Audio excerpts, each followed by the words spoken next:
Welcome to Boggy Creek Life for tips and tricks, do's and don'ts. This is a real impromptu video.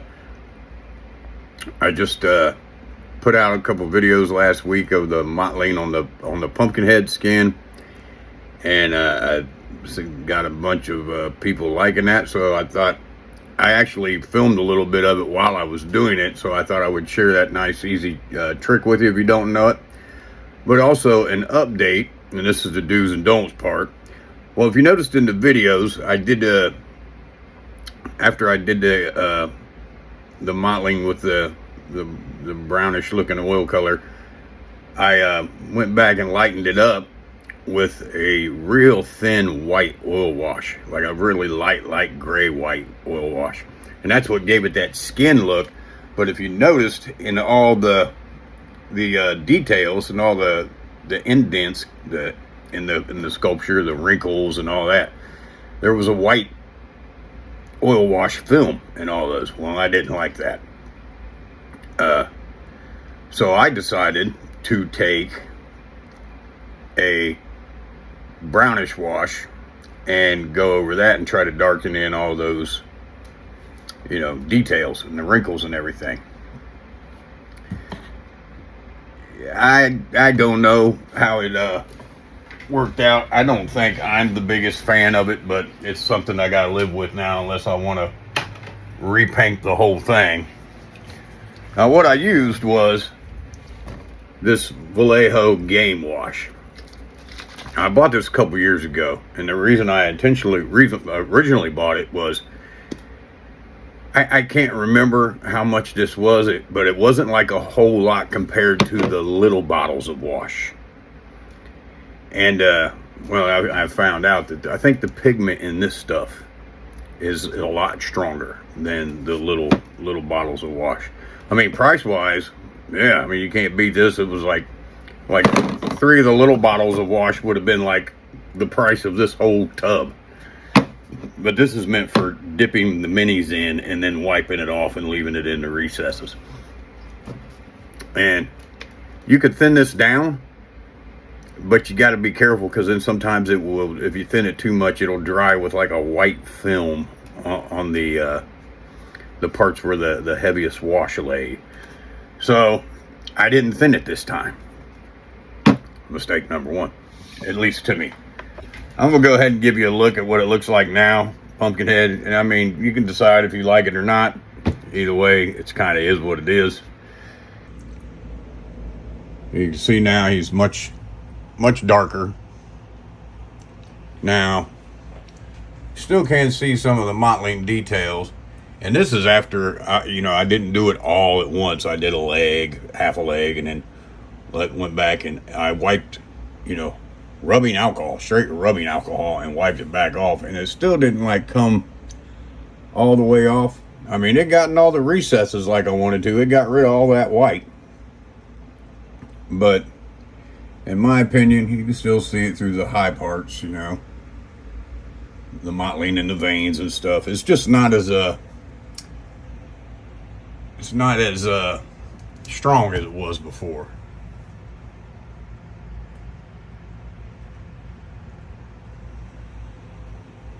You can still see it really good right there. I mean, I'm gonna have to grow to like it, because this is what it is now. I cleared over it, and I was like, there's no way in hell I'm going back and doing all that again. Just getting things set out, because I'm getting ready to do some illumination. I drilled out holes for the logo, glued some wires on the back, put pumpkins here. What I'm going to do is take a route out a groove. Maybe I have to make a route for the wires to go from here to here. I'm going to put the battery and the switch underneath the barrel. This is like the pitchfork that he stabbed himself with, when he come out the shed, and another pitchfork laying over there. I said before, I'll probably get rid of that one. That's just an extra one. But I'm going to have these 4 or 5 breathing lights, red lights in there, with some shrubs and stuff, and it's going to be glowing red. And I still got to paint him. You know, I still got to finish the details on him, the nails, the eyes, the teeth, the mouth, you know, the whole nine. I got to put a bullet hole in the side of his head over here because he's going to have a bullet hole in the side of his head over here. He's got a gun. I don't have it laying out. Oh, yeah, I do. It's over here. And that's, I know he shot himself in the head in the truck in the movie, but in my model, he did it right here in front of Pumpkinhead. That's why he's all pissed off. Because I guess originally the model was supposed to be his neck inside of his hand, but I didn't like it that way, so I figured it'd be like a different take on it. But anyways, that's what we're looking at right now. So do's and don'ts. If you decide to do something like that, just let you know what possibly could happen. You know, and like I said, that took me long enough to paint to start with, so I don't feel like redoing all that. But I will share with you the part that I got to get the skin tones where they were nice, where everybody liked it. Okay, I'm going to show you how to do this mottling real quick. It's tedious but fun, pretty easy. I use this, don't even catch me lying, Mottling 502 oil paints. It's weathering kits, and they have different kits, as you can see, so you get the color that you want, you know, for whatever you're mottling, however you pronounce it. You get it really thin, like a wash, almost. Use a little bit of the mineral spirits, get it nice and thin, and then I take it and brush it on there, not covering the whole thing, kind of just random little patterns. It's going to end up covering the whole thing, but it will be darker a little bit where I brushed it as opposed to places I didn't. I'm going to put it on a little bit down there in between the things, between his tendons, and only work on a little section at a time. I know it's kind of big, but get it down in between there, because this is basically a it's not a finish skin, it's like an in-between. So you can see, first I primered it, I did some loose airbrush veins, some pinks, some gray, you know, made some finer veins, some just loosely, like they're deeper. Alright, so we got that.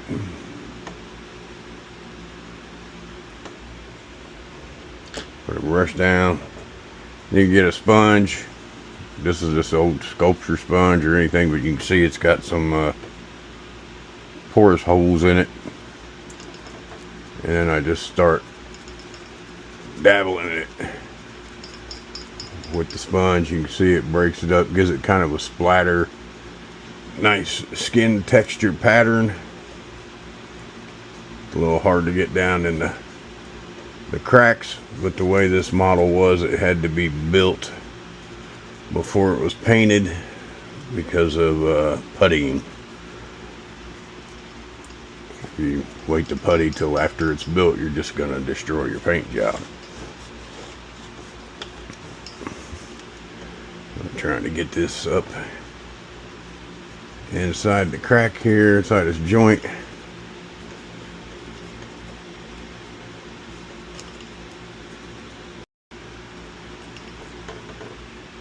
And brush a little in up here.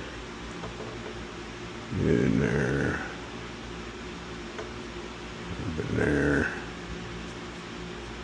Even more where I can't blotch it.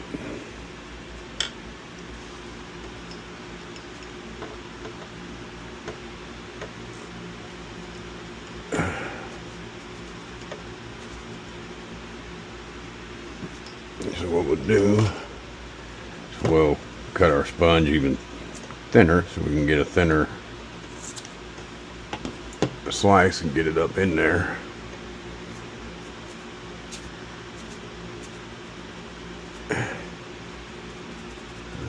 So you can still see we got the color of the veins and stuff coming through.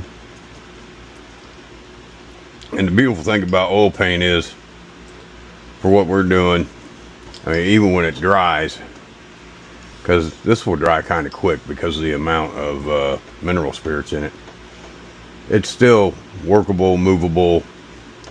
So then I take a finer brush, and this is a odorless terpenoid there, and from what I understand, really the only difference is they can both be used for the same purposes, but I think this is more of a cleaner kind of thing as opposed to the mineral spirits being like a thinner, but I'm pretty sure they can be used for the same thing, but don't quote me, I'm no master oil painter. But I just go in and you see this. Well, basically take the oil paint back off. Have a paper towel here handy, I'm gonna wipe it. Now, yes, very time consuming, but satisfying. And I'm sure there are other ways of achieving this effect. Just this is what I came up with in my head because I didn't watch any videos or anything. But as you can see right now, and it gets a lighter color when it does dry. And I will also probably pale this up with a transparent white with the airbrush before I go in with the final washes. So yeah, if you like that, let me know in the comments. If you know some other methods to achieve the same thing, let me know. And hit that like and subscribe button. Well, I hope you enjoyed that little tip. You know, if you haven't already, please go ahead and like and subscribe. It always helps the channel out. I think we're up to like 430 subscribers, which I know is nothing big YouTube wise, but it means something to me. I know the glasses aren't the best filming, the meta glasses aren't the best for filming videos, but it was quick, and you know, I got a lot of stuff going on right now. At the end of the month's coming up, and I am moving my lady down from Ohio, so that's a whole trip thing I'm getting ready for all in that self. Drive a U-Haul from Ohio to South Florida, past Miami. Woohoo! But yeah, so I will keep you informed on this. Hopefully I'll get a new video up for a new kit soon. And all of y'all going to Wonderfest, keep me in your heart. I will be there next year. Me moving her is the reason I'm not coming, because it's during that time. So, but if you've seen the pictures, been following the Facebook page, Boggy Creek Studios, you'll see that she likes to build models too. So I found me a keeper. All right, until next time, be good to each other. Model on.